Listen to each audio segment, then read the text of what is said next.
दोस्तों, वीडियो बनाने में बहुत ही मेहनत लगता है। कृपया वीडियो को पूरा देखें और सब्सक्राइब, लाइक, कमेंट करें। धन्यवाद दोस्तों। हमारा चैनल दी हिस्ट्री वर्ल्ड, हम ऐसे ही मनोरंजन वीडियो आप लोगों के लिए लाते रहेंगे। गांव शांतिपुर अपने नाम के बिल्कुल विपरीत था। दिन में तो यह गांव एक आम भारतीय गांव जैसा ही दिखता, लेकिन रात के अंधेरे में इसकी सड़कों पर कोई नहीं निकलता।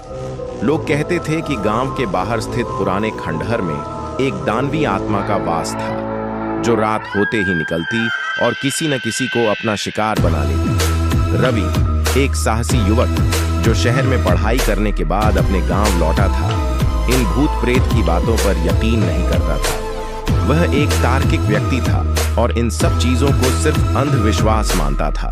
एक दिन उसने गांव वालों के डर को दूर करने के लिए यह निश्चय किया कि वह रात में उस खंडहर में जाकर खुद देखेगा कि वहां क्या है। गांव के बुजुर्गों और परिवार ने उसे रोका, लेकिन रवि नहीं माना। उसने एक मशाल, एक कैमरा और एक ताबीज लेकर आधी रात को खंडहर की ओर कदम बढ़ा दिए। जैसे ही रवि खंडहर में दाखिल हुआ, एक अजीब सी ठंडक महसूस हुई। हवाएं अचानक तेज हो गईं और चारों ओर सन्नाटा छा गया। उसने इधर उधर देखा, लेकिन कोई भी नजर नहीं आया। परंतु तभी एक हल्की सी सरसराहट सुनाई दी। रवि ने अपना कैमरा ऑन किया और आगे बढ़ा।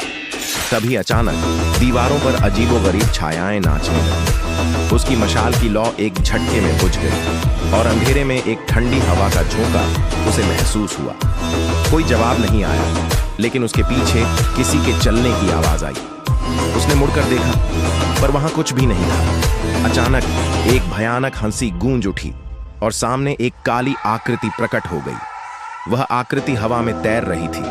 उसकी आंखें लाल अंगारे जैसी जल रही थीं। आत्मा ने रवि की ओर हाथ बढ़ाया और वह महसूस कर सकता था कि उसकी सांसें रुक रही हैं। उसकी पूरी देह सुन्न पड़ने लगी। लेकिन तभी उसे अपनी दादी की दी हुई ताबीज याद आई। उसने कांपते हाथों से ताबीज निकाली और आत्मा की ओर बढ़ाई। जैसे ही ताबीज की रोशनी आत्मा पर पड़ी, वह चीख उठी और पीछे हटने लगी। उसकी चीखें पूरे खंडहर में गूंज रही थीं।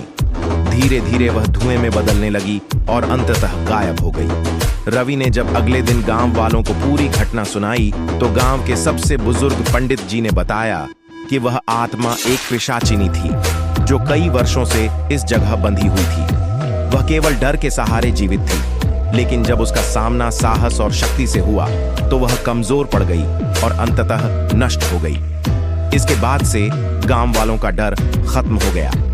उन्होंने खंडहर को एक छोटे से मंदिर में बदल दिया और वहां नियमित पूजा करने लगे।